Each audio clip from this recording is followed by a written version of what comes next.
overhead walking lunge. So one in the front rack position. Obi is holding no punches, my brother. Holding no punches. Oh my God. I like that idea.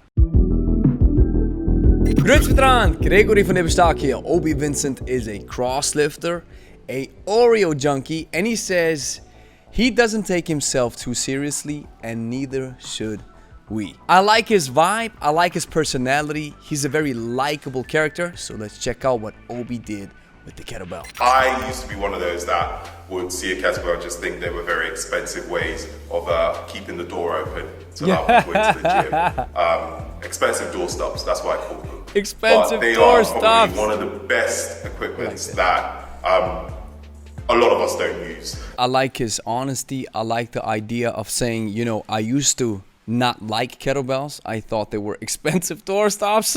I really like that description. He started lifting with them and then he felt like, okay, wow, they're legit.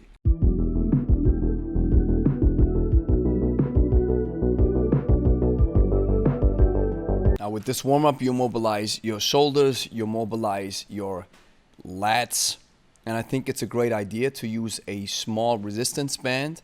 You can also use no resistance at all. Shoulder taps to warm up your core, your abdominals, while also getting some form of strength resistance training in, because staying in that plank and then lifting your arm for people who are just starting out, this is tough stuff.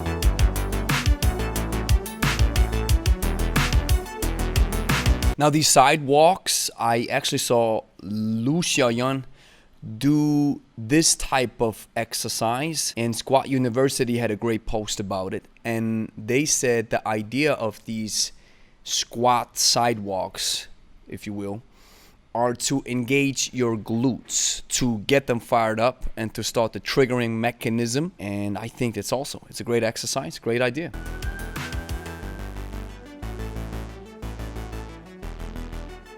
It's a like staggered good morning, so to speak. Warm up your lower back to get that contraction going. However, may be difficult for beginners who don't have the kinesthetic sense yet to feel what a straight back is supposed to feel like.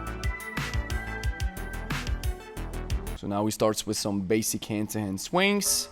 As you can see, once he's in the top position, then the kettlebell drops. That's what many people do, is they hinge a little bit too early before the arm reconnects to your body. So you want to make sure that the arm reconnects to your body first before you hinge. Warming up with a snatch. Ooh, that's a tough warm-up actually. 10 snatches left and right. Oof. I don't want to say this in a negative way, but many beginners will probably have already a workout with the snatches with 10 right and 10 left. And I like the technique. Tech is more like a hard style type of style. Make sure your wrists are free. If your wrists are free, even if you don't use a hand insertion, just the feeling may be a little bit better.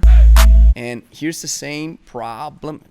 We could qualify the problem. You know, I'm picky a little bit, you know, and don't think that I have not done these mistakes. It's just to point out, especially for beginners, to see what we can look at. He's already starting to hinge before the arm reconnects to the body, and once it's down there, the connection is a little bit better than in the swing, but you want to make sure that the arm connects before you hinge. Learning how to hinge properly when doing a kettlebell swing. Putting the band around the bar like this, forward, and then back up. What you also can do is just wrap the band around your wrist and start walking and feel where it pulls you back. It pulls you back. You got to place it right on your pelvis like he does it.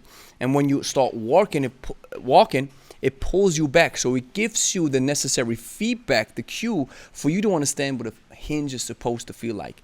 So here we go. I think now it goes down, right?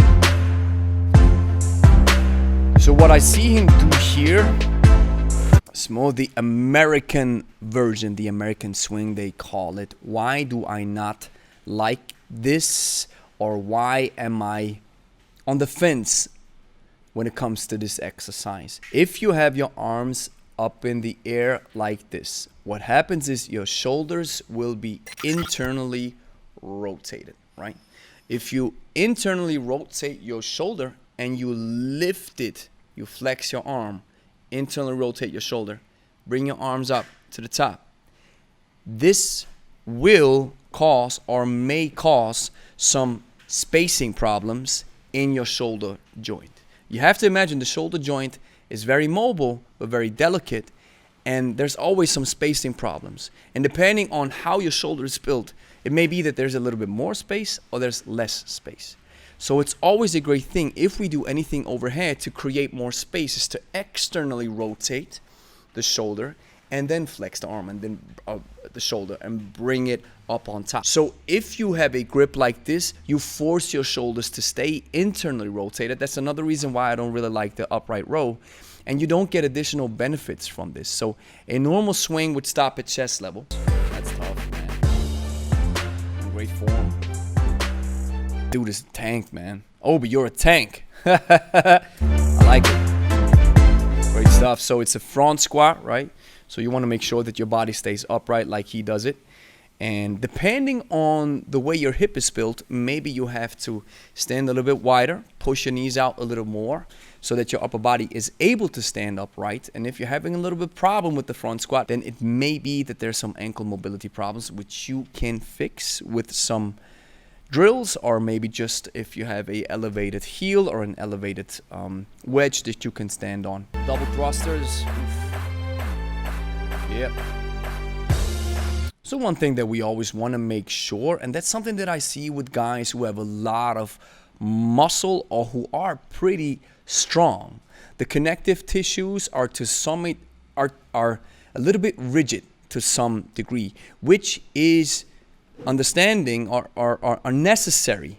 When you are lifting heavy weights, you need some more rigid structures and the body adapts to it. This is the so-called Russian extension, where you fully extend your arm.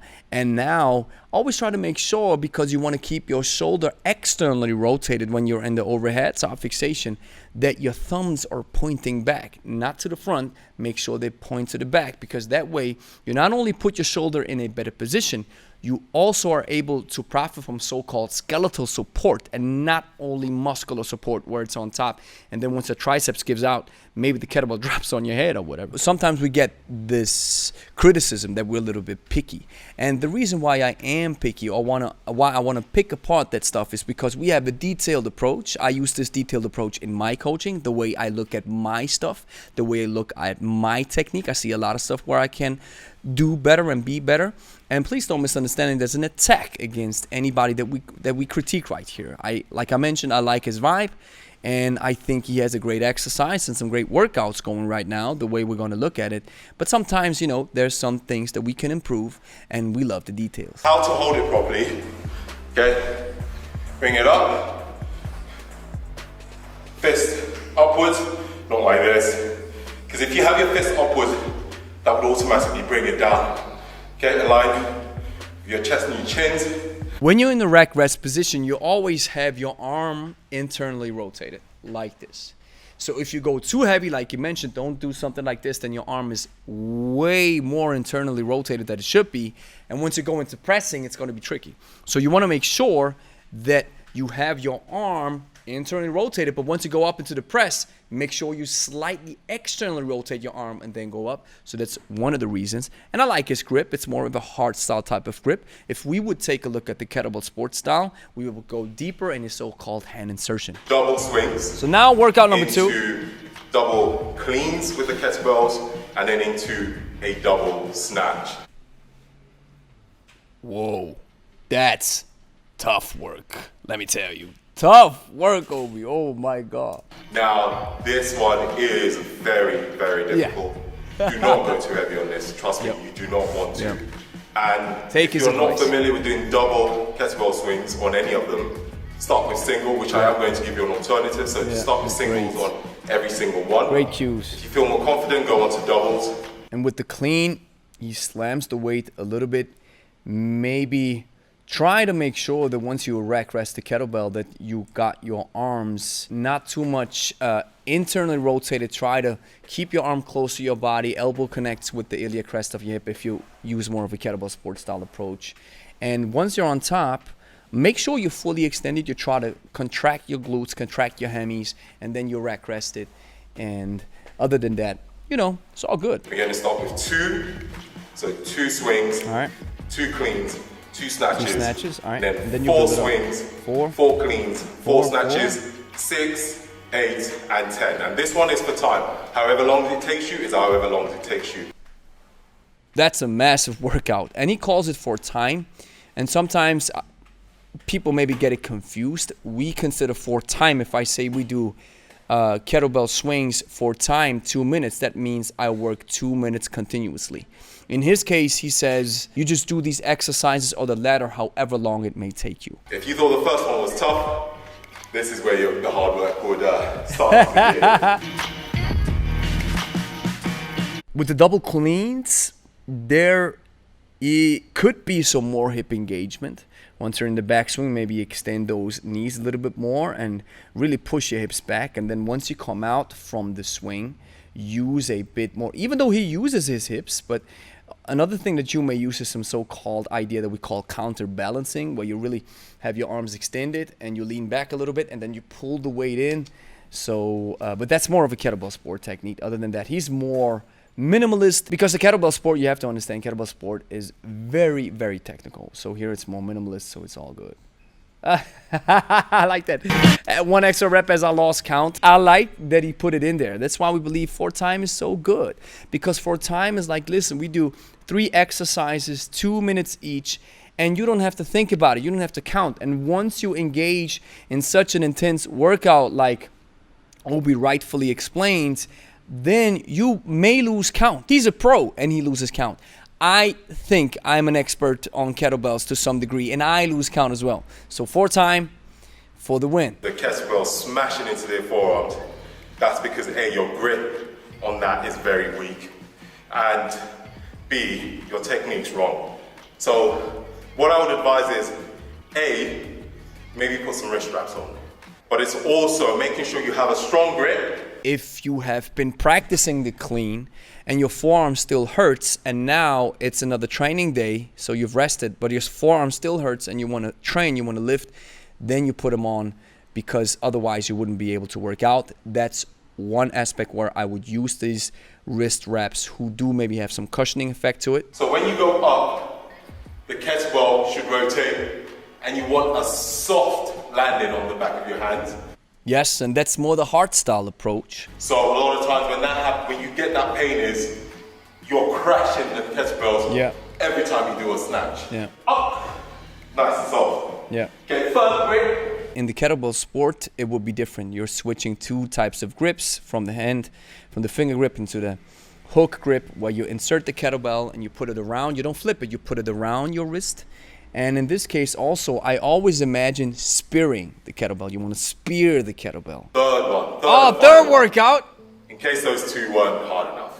So we're going to make it a bit more interesting. Always killing it. The third one, we're going to do a full kettlebell swing, a Russian swing, into a half swing.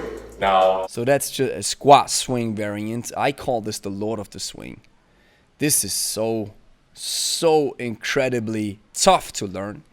Takes a lot of kinesthetic sense to understand the mechanics behind deadlift. We're going on to a overhead walking lunge. So 1 in the front rack position. Obi is holding no punches, my brother. Holding no punches. Oh my God. I like that idea. The third one, we're going to be doing a plank kettlebell pass through, a hollow hold with holding the kettlebells overhead. And tough stuff. And this is a tank of an exercise. Walking lunges with 1 kettlebell rack, the other one overhead. Oof. Stability, rotation, anti-rotation that you have to work with. Leg strength, that's a beast. You know, these core exercises, I'm just personally not a real fan of these. I'm not fond of these exercises. I think if you do proper kettlebell work, your core, your abdominals, your midsection gets enough work done. And with this pass-through exercise, like I mentioned before, if you do proper kettlebell training, I don't think you need additional work done for your abdominals. But if you want to, and if it rocks your boat, do it. I'm done now. I'm gonna get some food as always. I like his vibe, like I mentioned before. I like his vibe. And the dude, look at the dude, man. Wow. Dude is a tank. But incredible. He looks great. He looks great. Will you get the body with kettlebells? I don't think so.